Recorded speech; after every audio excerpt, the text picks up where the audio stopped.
طلعتوها؟ اللي عارف يقول معايا بقى، انا نسيتها، انا ما قلتهاش من 40 سنة.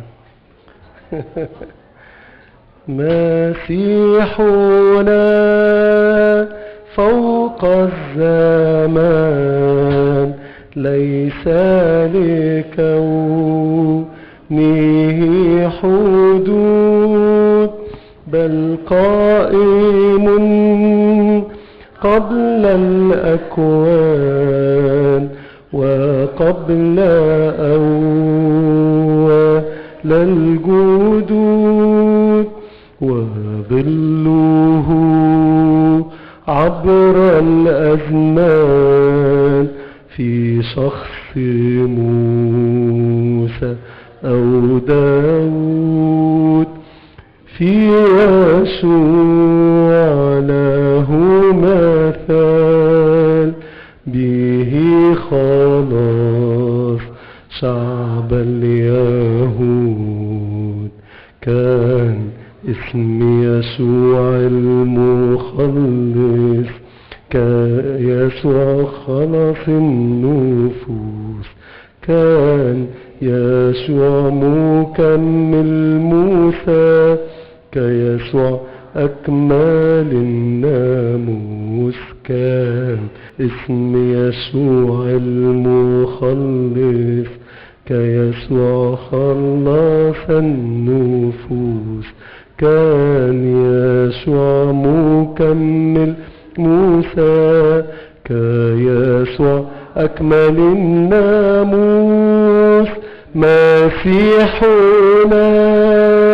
فوق الزمان ليس لكونه حدود، بل قائم قبل الأكوان وقبل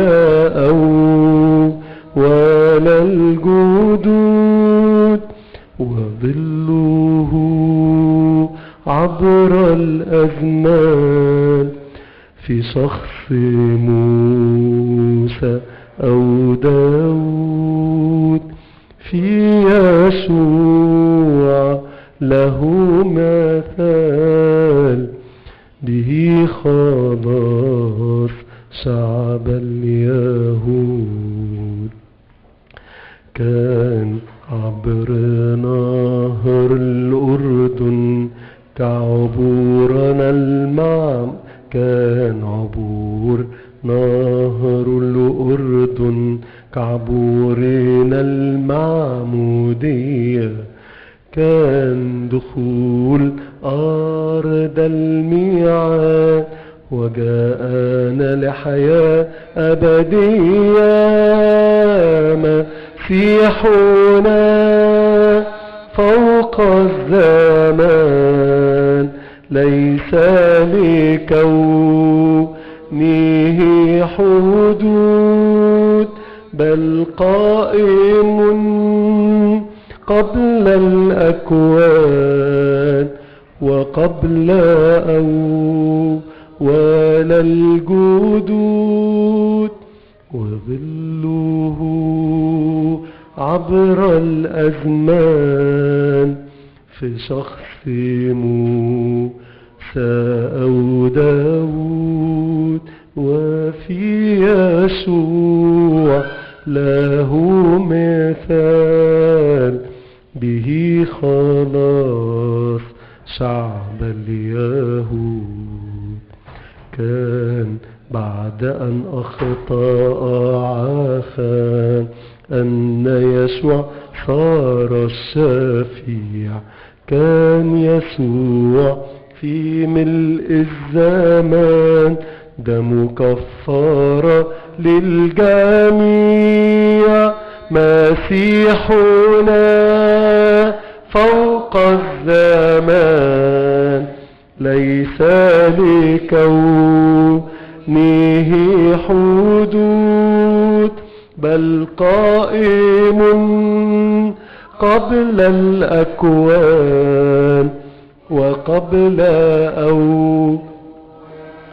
جدود، وظله عبر الأزمان في شخص موسى أو داود وفي يسوع له مثال به خلاص شعب اليهود.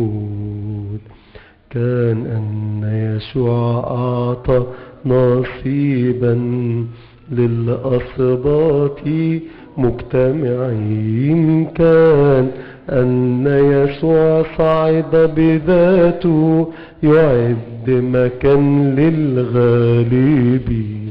كان أن يسوع أعطى نصيبا للأسباط مجتمعين. كان أن يسوع صعد بذاته يعد مكان للغالبين. مسيحنا فوق الزمان ليس لكونه